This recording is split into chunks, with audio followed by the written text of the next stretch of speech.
देखो ये है लिट लकार, इसका मतलब क्या होता है? भविष्य। लिट लकार का मतलब भविष्य का।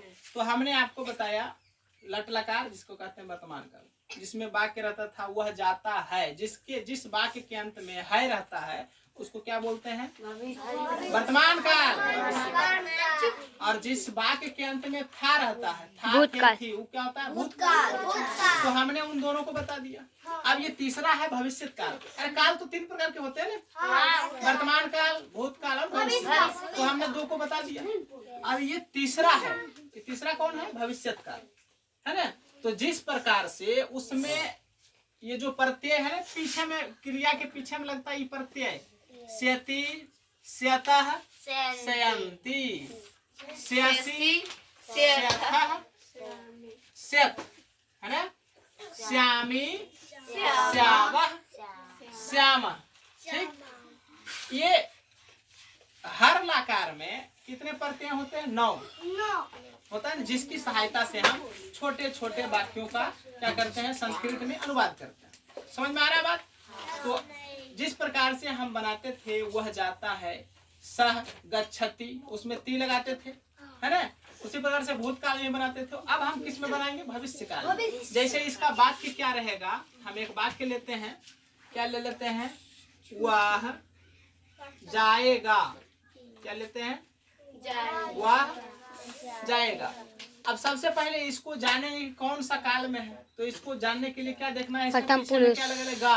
तो जिस वाक्य के अंत में, जिस क्रिया के अंत में गा गे गी रहता है उसको कौन काल में जानते हैं? भविष्य काल। तो ये किस काल का वाक्य है? भविष्य काल। तो ये लिट लकार के अनुसार ये बनेगा। तो लिट लकार में देखो यह वह का संस्कृत क्या होता है? सह होता है, सह होता है ना। और गच्छ मत जाना, जाएगा मतलब जा रहा है ना। तो ये जाना का क्या होता है? गच्छ होता है ना, गच्छ। तो हम यहाँ गच्छ लिख देंगे, लिख दिया गच्छ। अब इसके लास्ट में कौन सा प्रत्यय जुटेगा? इसको तिंग प्रत्यय बोलते हैं। तो कौन सा प्रत्यय जुटेगा? तो ये सह जो है प्रथम पुरुष का एक वचन है। कौन है? प्रथम पुरुष का एक वचन। तो प्रथम पुरुष के एक वचन में देखो सह है ना, यहाँ पर सह है ना। तो प्रथम पुरुष का एक वचन का ही प्रत्यय इसके पीछे लगेगा। तो प्रथम पुरुष के एक वचन में कौन सा प्रत्यय है? स्यति, है ना, स्यति। तो यहाँ इसके अंत में क्या जोड़ देंगे? स्यति, है ना, जोड़ेंगे ना, है ना। ये हुआ। और इसमें क्या करना है? इसमें क्या कर देना है? इसका मात्रा को चेंज कर देना। क्या बन जाएगा? गच्छिष्यति। सब में ऐसा नहीं होता। गम धातु है ना, ये गलत मैंने बताया आपको थोड़ा सा। अभी इस क्लास में तो गम से गच कैसे होता है, गच से गम कैसे है, पता नहीं है। तो सीधा सीधी आप जानिए। हाँ, यदि थोड़े से और आप ग्रो कर जाएंगे तो यहाँ पर आप लिखिएगा गमिष्यति। क्या लिखेंगे? गमिष्यति, है ना। अब जैसे आपको हम दे देंगे बनाने के लिए कि वह पढ़ेगा, नहीं, मैं पढ़ूंगा, मैं पढ़ूंगा। क्या बनेगा? मैं पढ़ूंगा।